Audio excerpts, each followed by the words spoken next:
My name is Daniela Barrera Guevara, and I am currently within the University of Alaska Fairbanks as a student and working in the Museum of the North.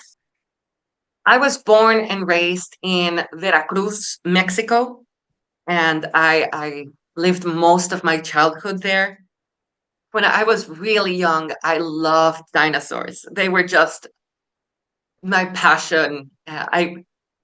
I would memorize all the dinosaurs. I actually did not start with dinosaurs though. I started with whales. Wales.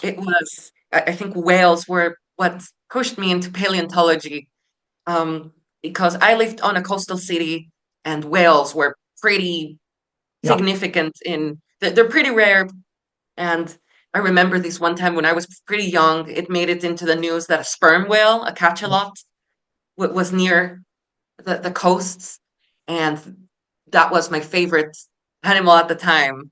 In elementary, I just loved whales so much, and I would read about them, and I loved Moby Dick, the book, because the I've, whale won.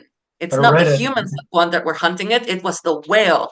It was the power of it. It was how big the animal, the teeth and the head and the tail. And then in elementary, I vividly remember having a project about the anatomy of an animal, and I decided to do a sperm whale. And what always caught my attention was they still have those tiny little legs, useless, but vestigial, the Vestigial. hips, the legs. And then that was my gateway into paleontology.